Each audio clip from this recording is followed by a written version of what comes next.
ভাই সব দিক থেকেই কি ইন্ডিয়া সবার উপরে থাকবে? মানে টেস্টে সর্বনিম্ন কম রান করেছে কিন্তু ইন্ডিয়া, এরপর কিন্তু আয়ারল্যান্ড, এরপর শ্রীলঙ্কা, এরপর বাংলাদেশ, এরপর নিউজিল্যান্ড, এরপর 6 নম্বর তো দেখাচ্ছে না, 6 নম্বরে কিন্তু ইন্ডিয়া।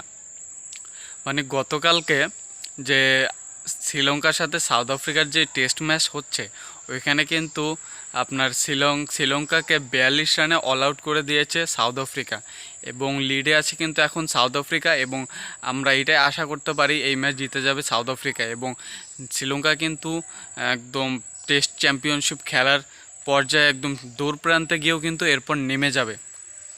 মানে শ্রীলঙ্কা মানে খুবই ভালো খেলছে, নিউজিল্যান্ডের সাথে ভালো পারফর্ম করে নিউজিল্যান্ডকে হারিয়ে দিয়েছে, এবং নিউজিল্যান্ড কিন্তু ইন্ডিয়াকে হারিয়ে দিয়েছে।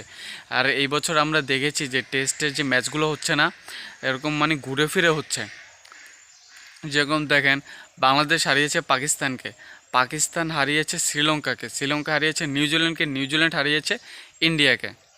এবং এর মধ্যে কিন্তু সর্ব উপরে কিন্তু অস্ট্রেলিয়া, 2 নম্বরে কিন্তু আপনার ইন্ডিয়া, এবং 3 নম্বরে কিন্তু শ্রীলঙ্কা, 4 নম্বরে ইংল্যান্ড, হয়তো 5 নম্বরে সাউথ আফ্রিকা।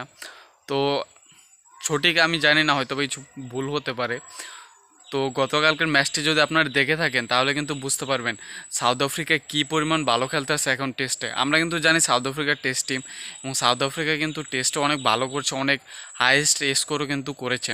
এবং সাউথ আফ্রিকার হয়ে মর্কো জেমসন এই যে 42 রানে যে অল আউট হয়ে গেছে শ্রীলঙ্কা, এখানে মর্কো জেমসন কিন্তু 7 উইকেট নিছে, 7 উইকেট নিছে মর্কো জেমসন। তাহলে কী পরিমাণ ভালো বল করে সেটা বুঝতেই পারছেন।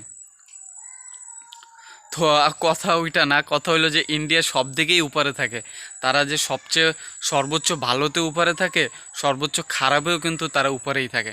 আর আমরা বাঙালিরা আমরা কোনো দিক দিয়ে উপরে নাই, খারাপেও উপরে নাই, ভালোতেও উপরে নাই। খারাপে তো উপরে থাকলে তাও বলা যাইতো যে আমরা উপরে তো আছি। তো এই বিষয়ে আপনার কি মতামত সেটা কমেন্টে জানান।